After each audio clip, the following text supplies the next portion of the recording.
gotta let go of the flag. Follow the Mickey. Let's go walk. Oh, gosh. Yeah, wait. Raise your arms up really high. Uh-oh, gotta pick it up. Yeah. Come on, follow me.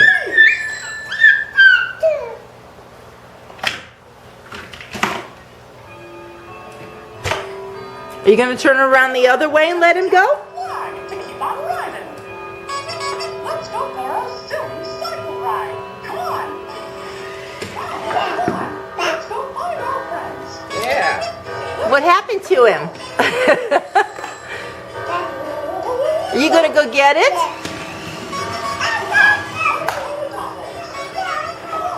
He's coming back. Maybe not. You gotta go get it and turn it back on. There he goes. Let's go for a silly cycle ride. Just tap the flag to keep on riding. Good boy. So long. Are you gonna do it? Yeah, are you gonna do it? Because you can't catch me. Uh-oh, he stopped. What are you gonna do?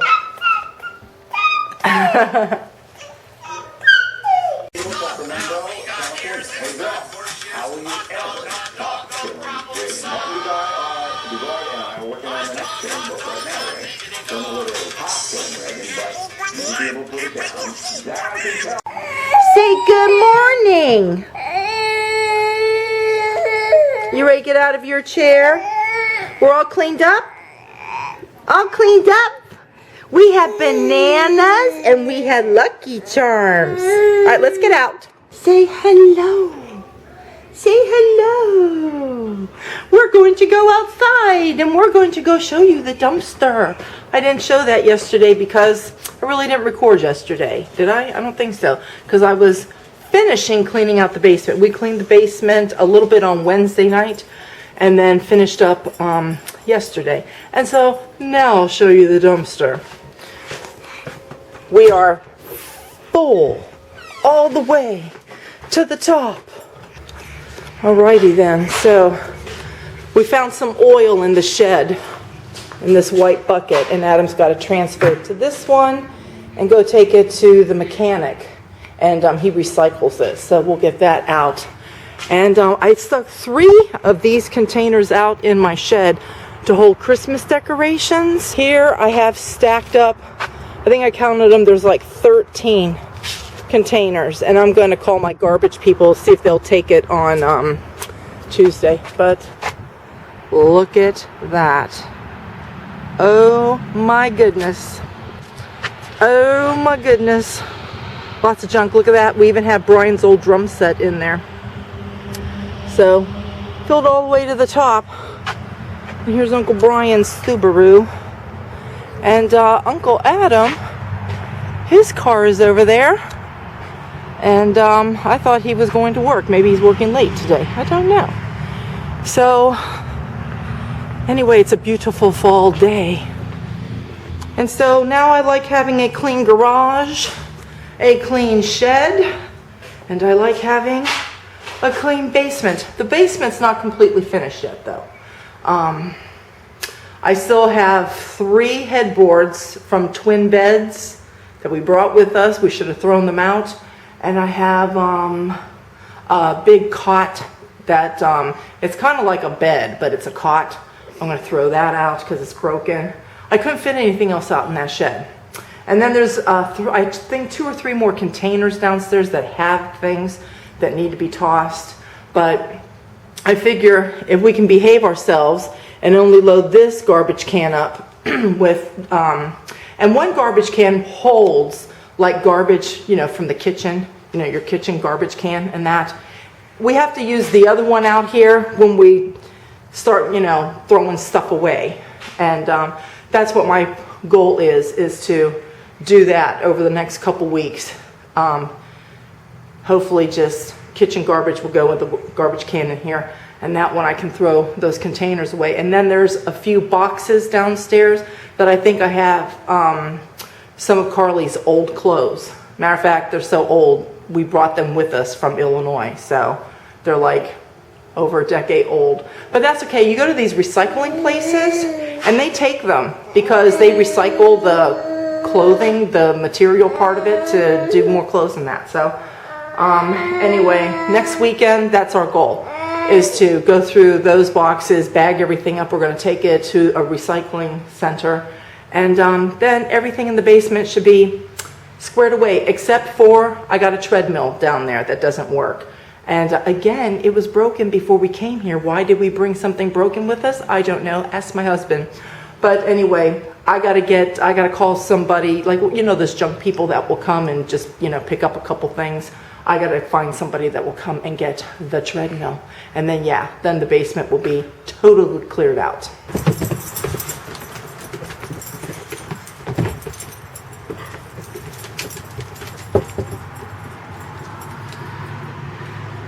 We got all kinds of living creatures doing all kinds of things.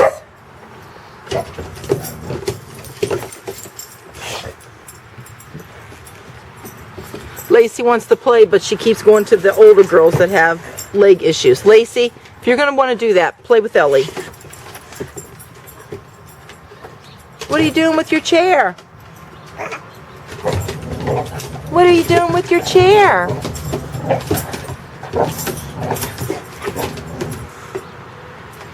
He's watching the girlies play.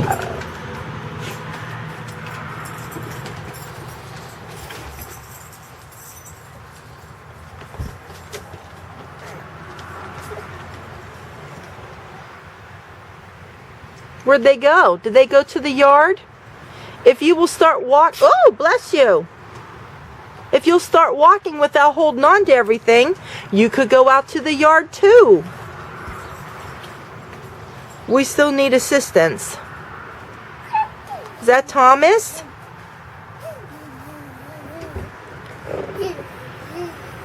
Is that Thomas on your chair?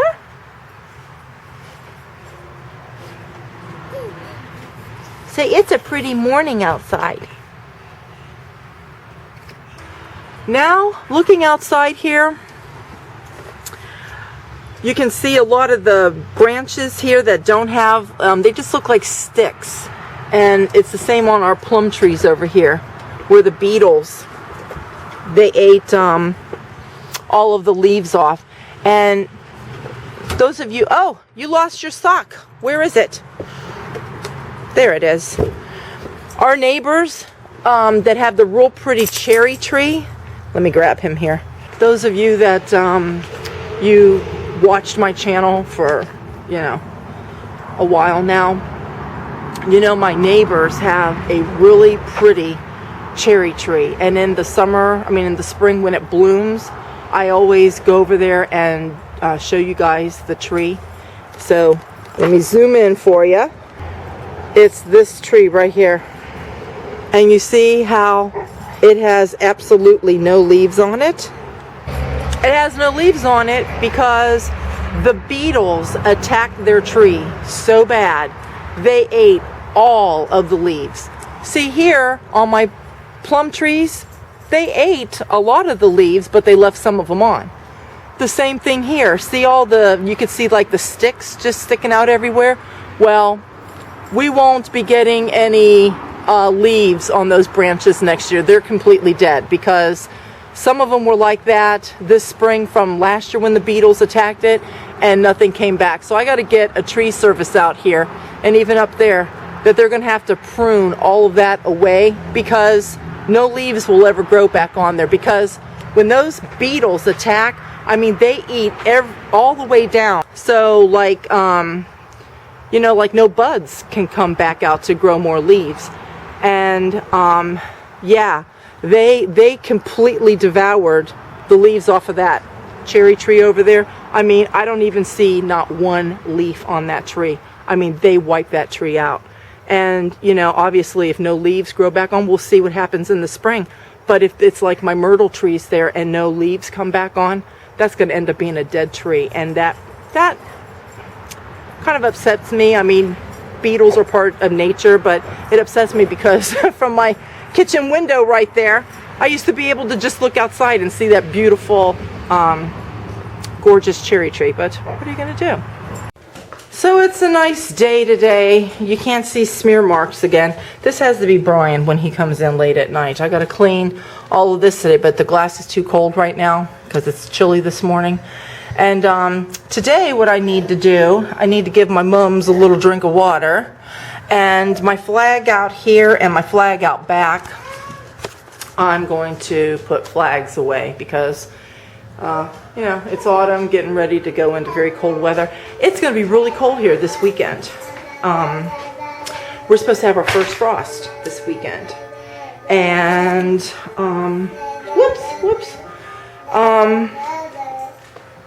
yeah, it's supposed to be, I think the highs is only like high 40s, low 50s, Saturday and Sunday, and then in the 30s at night. So guess what? We can use our stove. And by the way, let me show you my stove. So the guys came to finish this. And so, okay, so you're looking at it and it looks like, oh, okay, so they got it fixed and it's really nice. But really, I don't know. There's a gap back here. I don't think there's supposed to be a gap. And look at that. Is this supposed to move like that? I don't know. But just to make sure that it's on there correctly, I'm going to have to find another Fireplace store.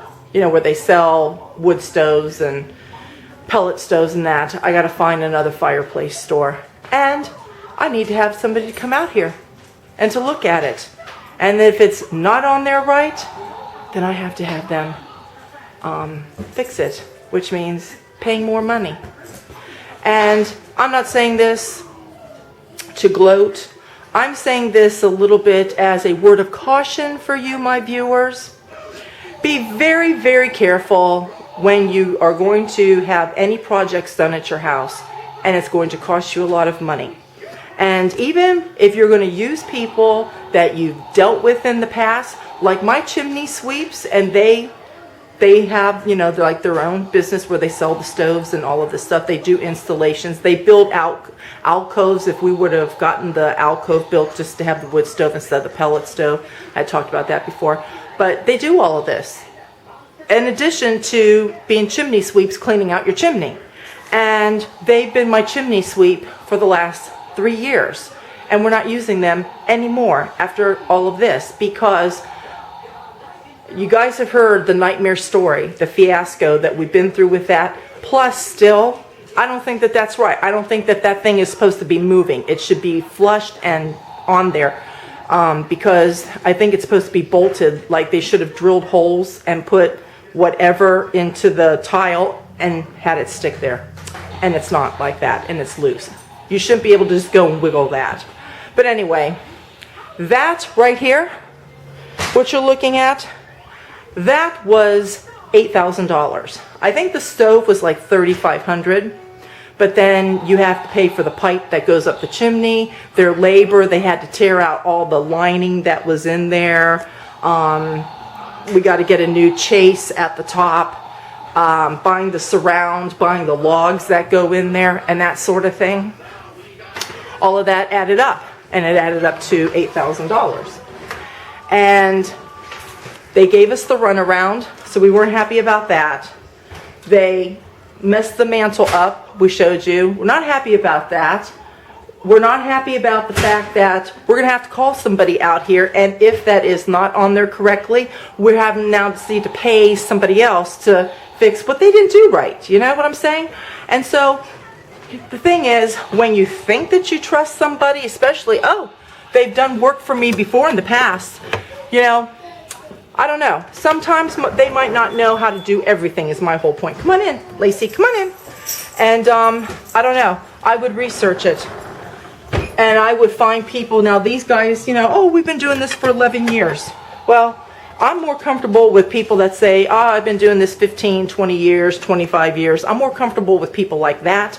And so this has even been a lesson learned for us.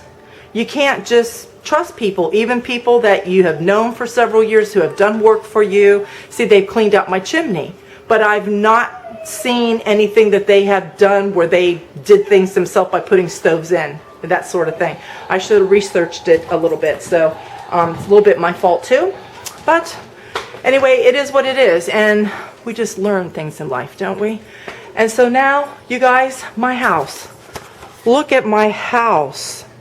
And maybe some of you are saying, oh, that's not messy, Sandy. Oh, yes, it is. Well, I got my butter out. It's got to soften because I got to fill my butter bell. And I got this butter out because I'm making another big cookie. Carly's getting off work early today. We're making a big cookie again. This is half of the banana left over from Alex's breakfast. I'm going to have another cup of coffee. This, I guess I can throw this away. I left these out because they're almost gone. I was hoping Carly would finish those. This actually goes in the bathroom. What you doing down there? You're being a silly boy. So it's Big Cookie Friday. So again, because I have some new subscribers, I do big cookies on Friday during the fall. I start, sometime, the 3rd, 4th week of September, and then through October. And I'm looking for my spreader here. How I make my cookie. I just make a recipe of chocolate chip cookie dough, and I use the Halloween chips there, the orange and the semi-sweet. And then you put it on a cookie, not a cookie, a pizza stone. But they have different size pizza stones. This is a large pizza stone. So a whole recipe with maybe just a little bit left over will fit onto here. If you have a smaller stone, you will have lots of cookie dough left over. And I'll show you again how I spread it so that you don't get overflow. Here are doggies I have to let in here. Here comes Lucy. Here comes Lacey. Ellie, come on. Come on in. I was getting ready to turn my camera on to show you my cookie, which I'm going to do here in a minute, but they're here to get my dumpster, and I have to tell the guy something. So anyway, now I'm back. So my oven is set for 350, and what I do is, as you can see, I didn't use all of the cookie dough. Because if you make this really thick, as you can see, this is probably about between 1/4 and 1/2 inch. Some places it's probably about 1/4 of an inch around. And what I do is, you flatten it like you're doing pizza dough. And I keep my hand like this as I'm pushing to keep it in a circle. Because I've asked people, how do you get it in a circle? You want to make sure you're far away from your sides. Because as this bakes, obviously it's going to flatten and it will go to the very edge over there. If you had all of this in there and it was really thick, the higher that this is, it's going to want to keep, stretching out, and it will fall over. So that's why I keep it, about 1 inch away, and 1/4 of an inch to 1/2 inch. This is probably about 1/4 of an inch. In depth, and just make sure at the very end you flatten so everything is the same. It's 1/4 of an inch from the sides to the middle to the other side, like that. Then you bake it for 30 minutes. And here's how you get a child disinterested when you're having them learn to stay out of doors and cabinets and so forth. So like Alex loved to get in that cabinet there, and I used to keep like my cleaning stuff to clean everything, and I've since moved it up in there. And we had like alcohol and stuff, like if you got cut or something like that, and I put everything, I squashed everything up top where he can't reach that. The only thing I left down here was my makeup bag for when I put makeup on down here, and he found that very boring. I heard him over here opening this up. He pulled that out, and then he crawled away. There goes the truck, and there goes the dumpster. Goodbye, stuff. So there we go, big cookie out of the oven, and it didn't go the full half hour, it was a little over 25 minutes. So you just have to kind of watch. When you get to about 25 minutes, see if it needs to come out. There's been times it's gone the full half hour, but you can see how it goes all the way to the sides, and it almost went over there. And it did go over just a little bit here, but when you take it out of the oven while it's still hot, if you just lightly with a butter knife just, you know, go around it, and the stuff that hangs over the edge here, you know, it'll just come right off of there. So anyway, now we have to wait till Carly comes home, and then we'll decorate it.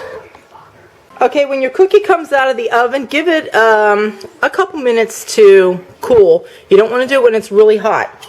If you have a spatula, something really flat that you can get under the cookie, where you can just come around the edge very gently,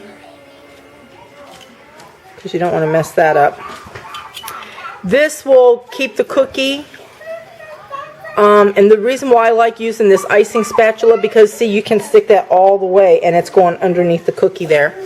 But I do this all the way around, because then when you go to cut the cookie later, you know, it doesn't stick. And I even sprayed this, as you saw, but sometimes it can still stick.